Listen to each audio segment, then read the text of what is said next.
In this video, we're going to go through every single NRL team, look at what the bookmakers have set their season win line at, and whether I think it's going to go over or under that number. But I'm going to do it a little bit differently. I'm going to go through 3 reasons they could go over that number, 3 reasons they could go under that number, and then give you my overall verdict. So then you have all the information to make your own decision as well on each of those teams. And also go through the projected wins that I have that team winning this upcoming season as well. Now, the season win lines are like a futures bet, and especially this market, it's not one where you want to go through and back every single team to go over or under their specific number. You really want to go through and pick your 2, 3 to 4, really at most favorite ones for a couple of reasons. Firstly, you don't want to have too much of your betting bankroll tied up in futures bets that go all the way to the end of the season and, 6, 7 months in advance.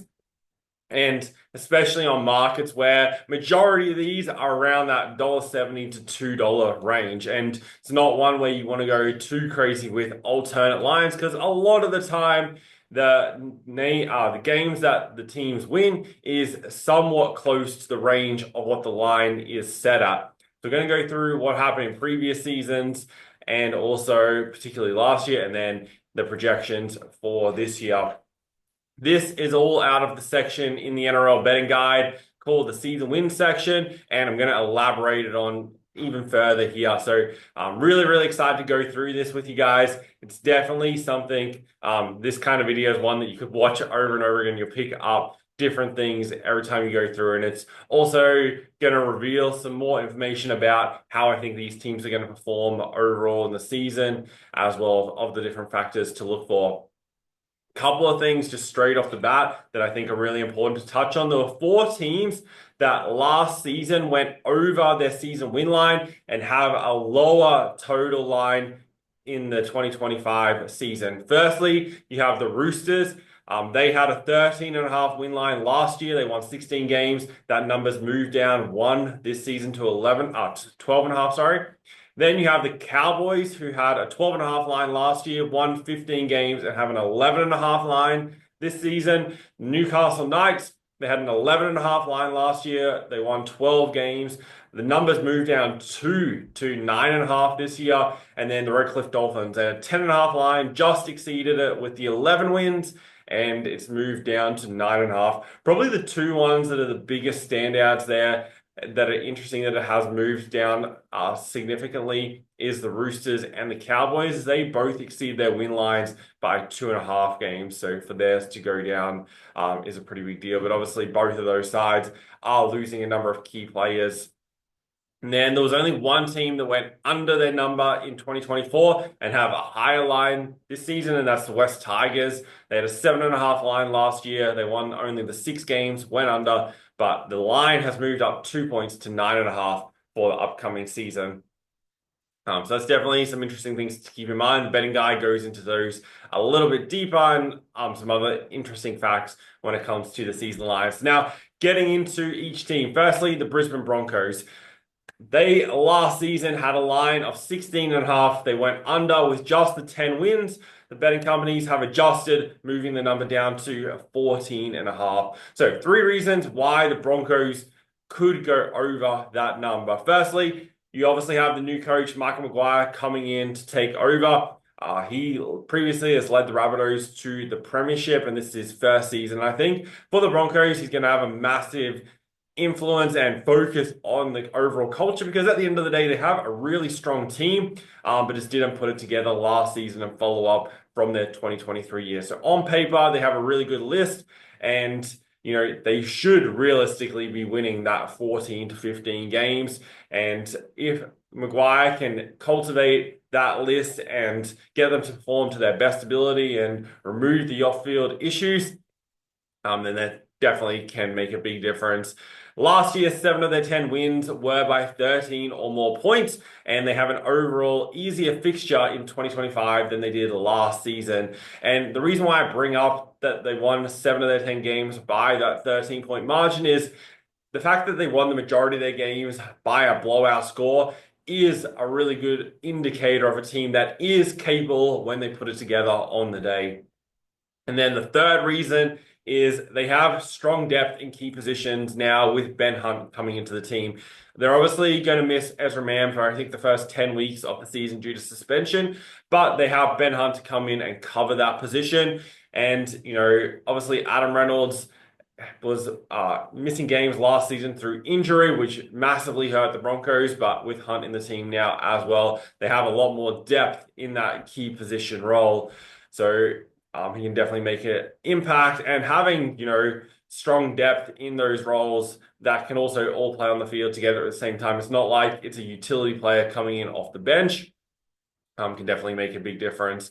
3 reasons they could go under the 14.5 is you can look at the Broncos' overall record across the past, 5-6 years and think that 2023 was just a complete anomaly, a year where kind of everything went to plan, because they've only won 15 or more games once since 2018, and that was in the 2023 season. And when you look at their statistics, both in attack and defense, their numbers were really poor from 2019 all the way up to 2022. And then 2023 saw a huge improvement both sides of the ball. And then last year they slipped back to their numbers prior. So you are taking a gamble back in the over, assuming that they can get back to that form that hasn't really been consistently there. They also went 0-7 versus the top 4 teams in 2024. And if they can't beat the top 4 sides, then, and even the top 8 sides, you can throw into that category as well, then they're going to have to win a lot of games against the bottom sides in order to do that. And, if you're hardly winning any games against the top sides, then it's going to be very hard to win at least 15 games overall in the season, because you can only afford to lose 9. They're going to keep making too many errors with the ball in attack and not see enough improvement defensively. This kind of goes a little bit back to the first point. 2023 was such a standout year. They dropped off dramatically, and they're going to need to see improvement defensively to be able to win enough games. So with their line at 14.5, I am leaning towards the under. I think they'll win more than the 10 games that they did last year, but I have them winning 13 to 14 games this upcoming season. It's not one of the stronger, over-unders I have of the teams this year, but I am leaning towards the under on the Broncos. The Canberra Raiders, last season they had an 8.5 win line. They won 12 games, so clearly exceeded it. Bookmakers have adjusted, moving it up to 9.5 this year. So looking at why they could win at least the 10 games, they have the easiest draw and can afford to lose 2 more games than they did last season. So they're in a good position from that perspective, coming off a 12-win year, and coming into this year with the easiest fixture of all teams gives them a great opportunity to do something similar to last year. They have a very, very good record in close games. So those are games decided by 6 points or less. And that record over the past 3 seasons is a 24-10, which is extremely good and by far the best of all teams. So for them to win the 10 plus games this year, you got to think they're going to keep on grinding out those close wins. And probably the strongest trend for them to go over is the fact that they've won 10 games or more in each of the past 10 seasons. So they've proven they can consistently clear this mark and, have a fairly low line again, but obviously are favorites for the wooden spoon. Why they could go under the 9.5 line is they have a very tough early travel schedule, which potentially could derail their season. They go to Las Vegas, Townsville, Darwin, and the Gold Coast all throughout the first 7 weeks of the year. If they struggle during this period, not only with the travel, but also winning games, then that could leave them in a very tricky position come the second half of the season and really be kind of chasing just to get to that 10-win mark, which they've been able to do in previous years. They lose Jordan Rapana and Elliot Whitehead, which are 2 massive outs for this team. And I think the main problem with that, it leaves them with minimal on-field leadership. And especially in a team that's constantly involved in close games, this could be the difference. We saw quite a few times, particularly last year and the year prior, Jordan Rapana was very important in getting them over the line in those close games, whether it's field goals or, in attack with the ball in those, final 10 minutes of games. So I think the loss of them is going to have a pretty detrimental effect on the team. They were the third worst first half team in 2024, minus 95-point differential. And I think going into 2025, teams that have them on the ropes at halftime are going to be less likely to take their foot off the gas and, ease up and let the Raiders come back into the game and inevitably beat them, which we saw happen a number of times last year. And we know that teams who struggle in first halves struggle to win games. So they'll definitely need to improve that area. And kind of similar to the last point and the close games is they don't have as much on-field leadership to be able to get themselves over the line in games when they're now trailing as well.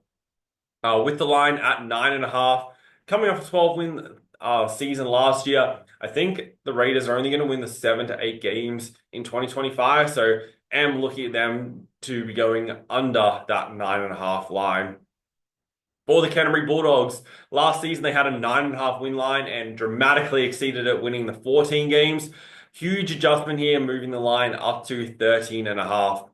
So the Bulldogs won the 14 games last year, and they just need to replicate that season to be able to cover the line.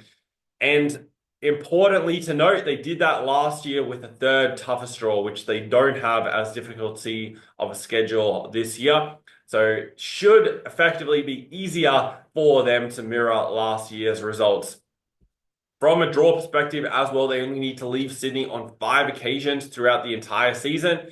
And a super soft travel schedule means that fatigue isn't going to affect their performance as the season continues. And then finally, for the Bulldogs, in 2024, they jumped to a top 3 defensive side. Strong defensive sides, actually, being stronger defensively is what you need to win games. And, the Bulldogs, that was the main factor that improved their success from previous years. They jumped to the third least points conceded and the least number of line breaks conceded. And if they maintain those numbers, they're going to be very, very hard to beat every single game. And I think their attack will improve slightly this year as well. Not like majorly, I'm not seeing like huge amount of improvement, I'm seeing a slight improvement. And we predicted this with Serrato coming in as coach, their defense is going to improve, and we have seen that. So I think they're going to kind of hold similar numbers. Then for them to go under that 13.5 point line, so win 13 games or less, they weren't very strong in attack in 2024. Like, as much as they are strong defensively, they weren't, the greatest attacking side. And they have lost their leading try scorer across the past 3 seasons in Josh Addo-Carr, scored 38 tries. So that definitely does leave a big gap in attack. But they do have Marcelo Montoya coming in to fill that void, so they technically should be okay. 2024 was the first season they won 14 games since 2016, and they didn't win more than 10 games in that period from 2017 to 2023. And they also doubled their win total of 7 in 2023 up to 14 last year. So effectively, you're looking at, 100% increase, and we're needing them to maintain that going into this year. So any, slight regression after seeing so much improvement would now put them under the line. And they saw such huge improvements in 2023 that it's kind of difficult to maintain such amount of improvement that, as I said, with just that little bit of regression, is now going to push them under. And we're going to need, and I think also the Bulldogs are going to, teams are going to take the Bulldogs more seriously than they did last year. Now what they've proven what they can do. So, it is difficult for that team to follow on from what they proved they could do in the year prior. Now teams have a different radar about them. Coaches approach a team that won 7 games last year differently to a team, that was in the finals and won 14 games last year. With their line at the 13.5, I do expect the Bulldogs on the back of their strong defense to win the 14 to 15 games this year. So I am looking at them towards going over that 13.5 line, especially on the back of their schedule as well. The Cronulla Sharks, they had a 12.5 line last year, exceeded it with 16 wins. Line this season is up to 14.5. The Sharks have won 15 or more games in 2 of the past 3 seasons. The only miss was when they won 14 games in 2023. So pretty much have been 14 plus in each of the past 3 years. And that season, 2023, they were 2 wins, 4 losses in games decided by 6 or less points. And so they really easily could have won that one extra game to get them to the 15 and, had a 3-3 record in close games.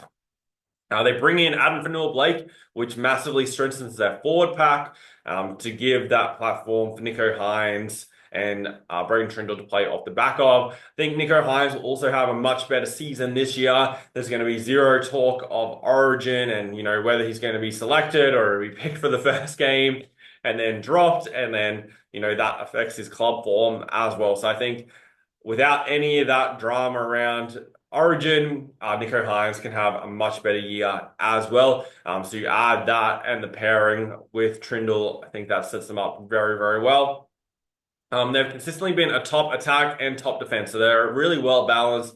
And they also have a backline that has plenty of experience now. Disappointing for the Sharks with Katoa getting injured in the preseason. I think he's due back about halfway through the year. So he should be back for the second half of the season.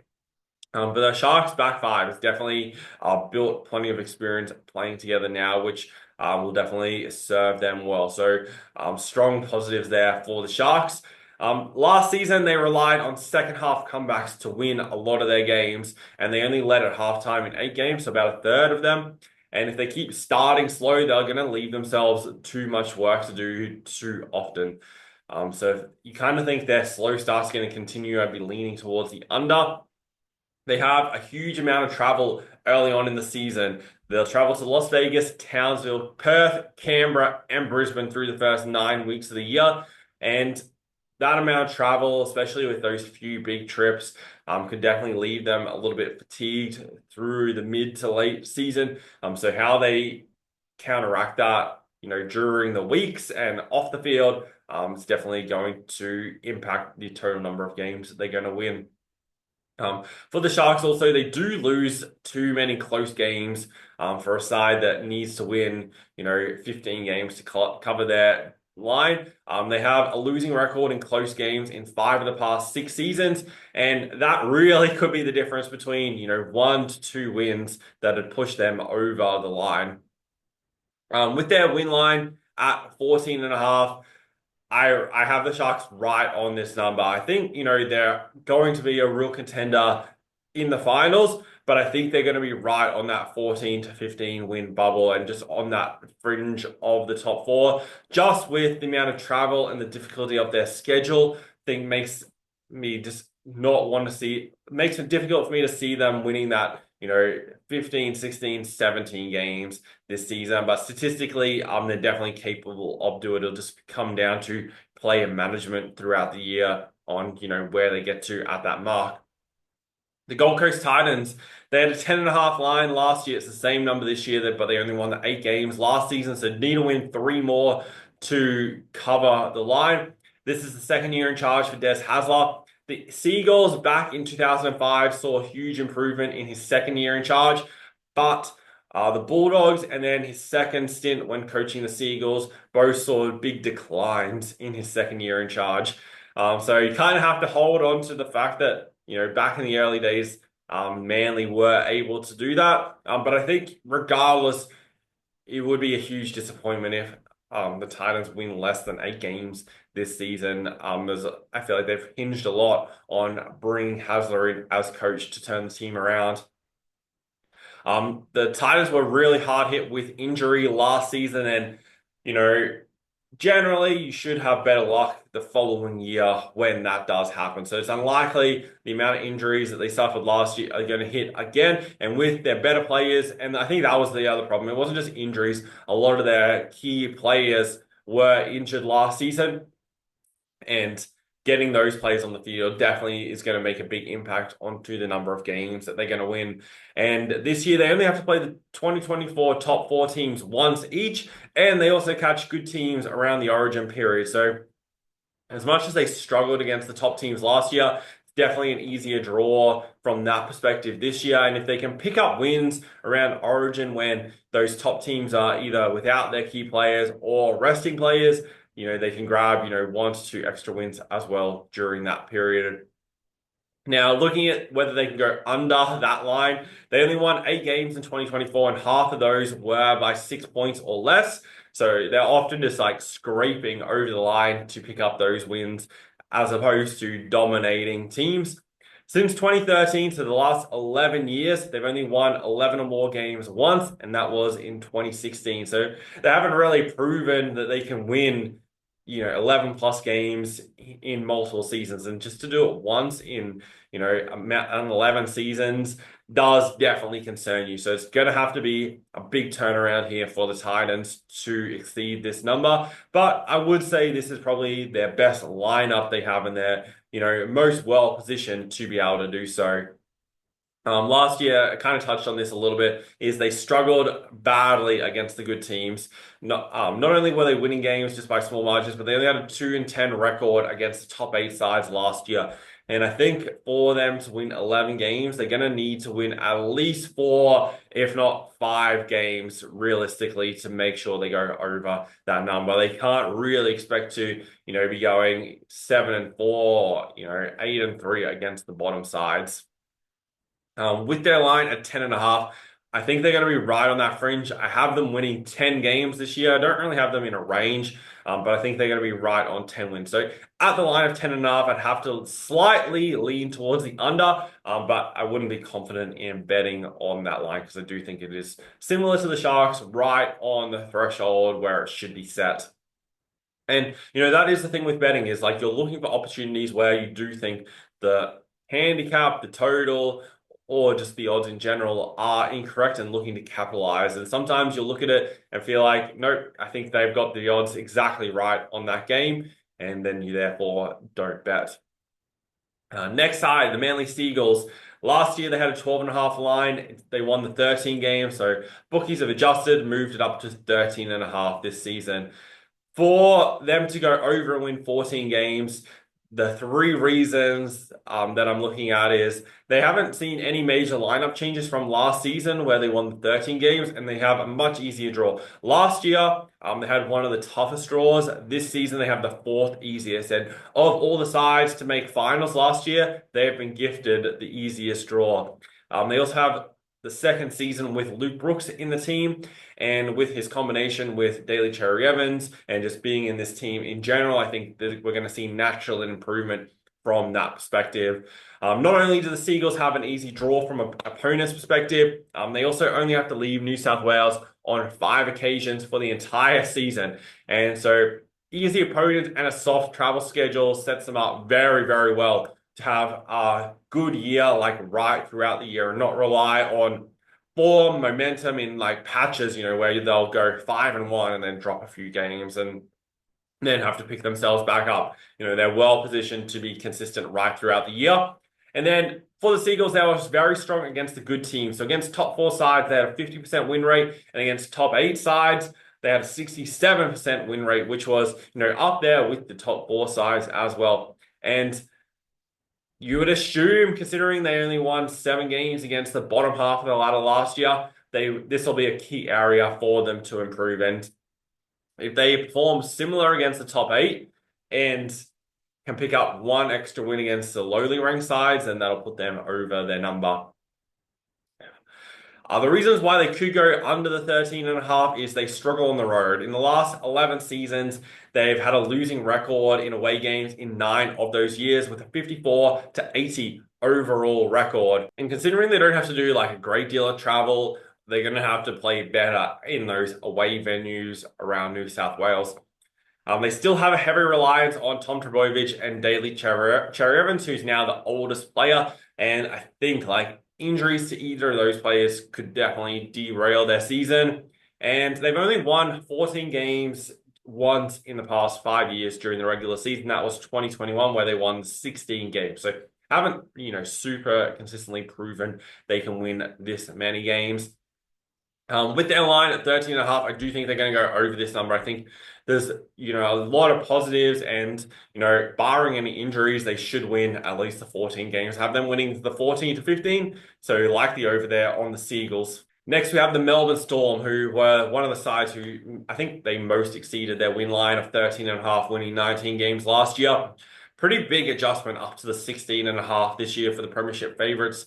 They were dominant against top and bottom sides in 2024 and didn't really show any weakness against either side of them.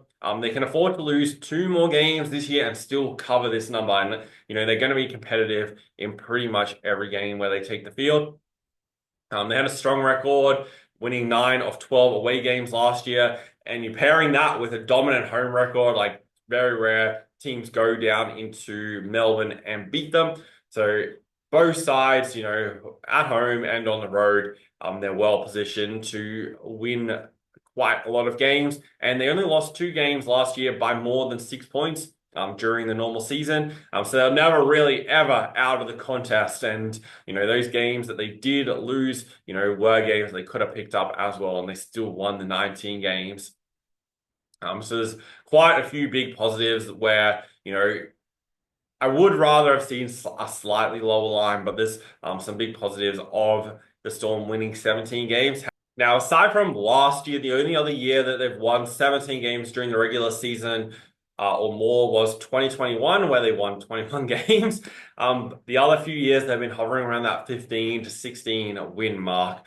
So haven't quite been getting there. And I would say they also weren't as dominant last year as they were in previous years. So last year they won the majority of their games by the 1 to 12 margin. So 12 of 19 they won by 1 to 12, which was similar to 2023 as well. So the past 2 seasons have kind of been more so in this 1 to 12 margin, not 13 plus. But you go back from the period of 2018 to 2022, majority of their games are winning by 13 plus. So, have the competition caught up to them a little bit and they've still been doing well of, grinding out games in close contests, or, are they just doing enough to win and they know they can do more, when they need to? Kind of could go either way with Melbourne. There's a lot of tactical sides off the way they play. The other thing is, based off last year's points for and points against using the Pythagorean theorem, they were only expected to win 16.4 games. So definitely did exceed expectations of the number of games that they really should have won as well. And that's largely due to the fact that they're winning so many matches by those small margins. With the line at 16.5, I wouldn't be confident backing the over. 16.5 is definitely a big number to cover. Have the Storm winning 16 to 17 games this season. So I'm kind of neutral on Melbourne, but I do expect them being right up there in the top 2 at the end of the season. The New Zealand Warriors last year had a line of 12.5, dropped below it with only the 9 wins. Bookies have adjusted with an 11.5 line this season. They have the second easiest draw again this year, same as last year, and have been well served with a good amount of time to recover following their trip to Las Vegas. They have 2 home games and then a bye in round 5 shortly after. So that gives them time to overcome that trip. They're a side who has historically controlled field position through their forward pack and their kicking game. And they pick up James Fisher-Harris from the Panthers to lead that front row to replace Adam Fanua-Blake. In 2023, their goal line defense was very good, and if they can get back to that number combined with being able to control field position, they're going to be in way more contests. So kind of think they can do that, then, there's a chance they could win the 12 plus games. Then for the under, I feel like these arguments are a lot stronger. They have a huge list of outs this season: Fanua-Blake, Shaun Johnson, Tohu Harris, and Marcelo Montoya. And those are really big gaps to fill, especially since they need to win 3 more games this year than they did last season. And to be able to do that, missing those key personnel without, any other major signings other than Fisher-Harris, it's going to be very difficult to do so. They've only won 12 games or more in 2 of the past 10 seasons, and those were kind of anomaly seasons as well. So 2018, they jumped from 7 wins the year prior to 15, and then 2023 they jumped from 6 wins the year prior to 16 wins that season. So, just all these huge jumps and then drop back off again. And then final point, they were the fourth worst first half team in 2024. And if that continues, like trying to produce big second half comebacks puts huge pressure on these halves.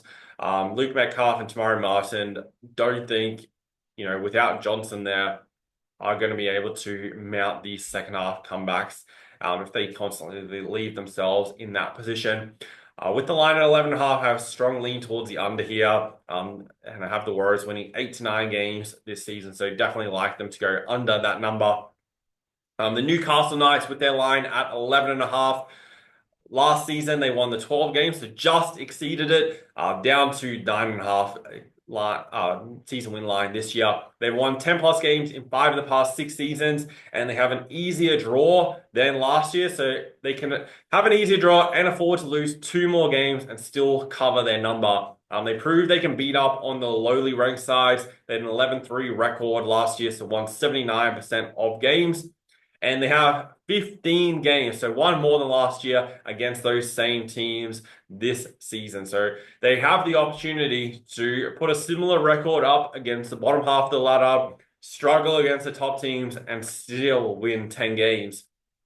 They're a consistently strong defensive side every single year, and they had a very, very good attack in 2023, but it dropped off last year. Kalen Ponga missed quite a lot of the season, and if he can be fit all year, then their attack is going to be a lot better.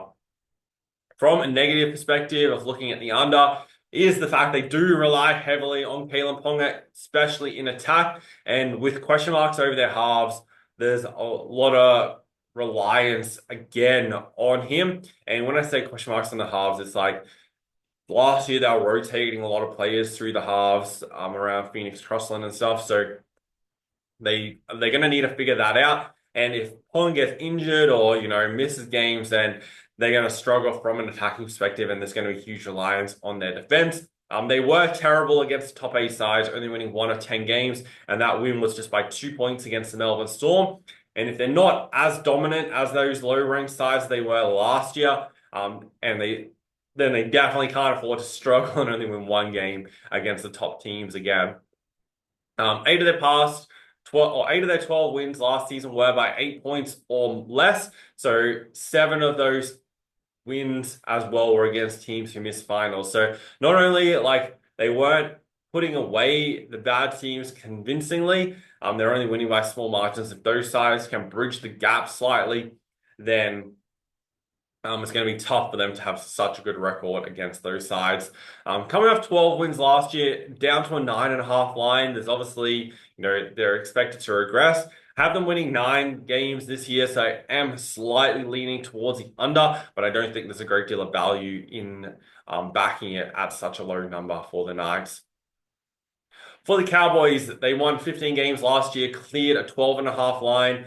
They have an 11.5 line this season. So one of those sides that, cleared their number, but have been given a lower line this year. They've won 12 games or more in the past 3 seasons. And after 15 wins last year, they can afford to drop 3 games or lose 3 more games than they did last year and still cover that number. They're a pretty good second half team and were solid in first half, so they were consistently in games and putting themselves in winning opportunities. They didn't let teams, run away with games and, were consistently competitive. And they have obviously a good home field advantage up there in Townsville. It's not like the easiest place for teams to play. They consistently have a strong attacking side each year. They're averaging over 27 points per game last year and were capable of rolling up a score. They scored 42 or more points in 6 games, which is really, really good, but just keep in mind that obviously did inflate their overall average, so I am slightly cautious of that. From an under perspective, they do lose Valentine Holmes and Carl Fouts, so this dramatically hurts their attack, and I think I find it very difficult to see them averaging 27 points. They also lose Chad Townsend to the Roosters, who was part of their halves combination with Tom Dearden, and for the Cowboys to have a big year, there's a lot of pressure on Dearden to play well. And obviously he's going to, likely miss games through State of Origin. They haven't recruited that well either, so they haven't, picked up players to overcome those losses. So I think there's going to definitely be a regression this year. They have a pretty soft draw last season and got the 15 wins. This year, they have the fourth toughest draw. So they're going to need to play a lot better as well to kind of mirror last season's results. And if their attack progresses, there's going to be more pressure on their defense, which wasn't great last season. Through their first 16 games, they conceded 16 or more points every single time.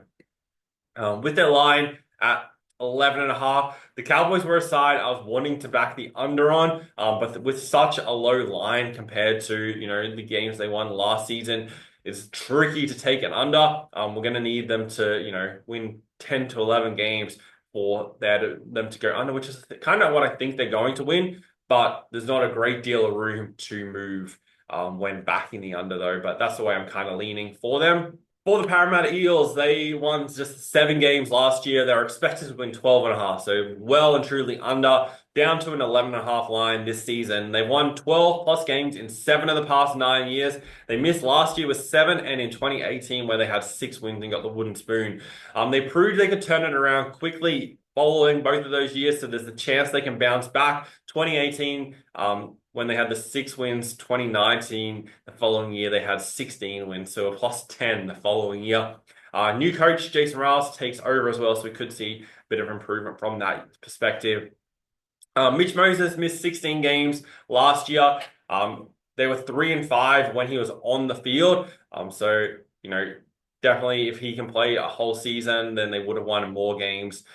They picked up Zach Lomax from the Dragons, who was their leading scorer for the Dragons, and then Josh Addo-Carr from the Bulldogs, which is definitely going to help their attack as the amount of tries that he scored for the Bulldogs to replace Mike Sivo. They kept most games close at halftime, so had lots of winning opportunities, but really struggled in second halves. They were pretty much the worst second half team, or definitely worst two. So let a lot of games slip away late. So fitness and playing the full 80 minutes will definitely help them win more games. They do need to win 5 more games than they did in 2024 to cover this number. So still, you're requiring a big improvement from last year, and they do lose Clint Gutherson, who was very, very important for them last year. So, the halves in Moses and Dylan Brown are definitely going to need to step up. They not only struggled to beat the top 8 sides, where they had a 4-9 record, but were also 3-8 against the bottom 9 teams. So they, didn't really have a strong advantage against either half of the competition, or didn't perform well against either half. They do have big defensive problems, and this is a key area that they need to fix. Their numbers have dropped off dramatically the past 2 seasons. They're the second worst second half team and conceded the most points in second half. So defensively, they need to step up. If that continues, it's unlikely they're going to win 12 games. I have the Eels right on the bubble. They were one that I did want to back the over, as I can see them definitely improving from last year, but I need a line that was either 9.5 or 10.5 to be worthy of backing them on the over. But 11.5 is probably one that I prefer to leave alone. We have 6 teams left to go. I'm going to do a secondary video going through these 6 teams and then do a summary of, every single team. If you want more information about each of the sides, definitely download the NRL betting guide. I'll put the link in the description. It's 500 pages of information of how you can make money betting on the NRL this season. You won't find, a more detailed betting breakdown to help you as your resource guide every week when you're betting on the NRL season. So definitely check it out, download it. Over 200 people have downloaded it in the first 24 hours. So I'm really excited for you guys to have access to this and make money betting on the NRL this season. Stay tuned for part number 2.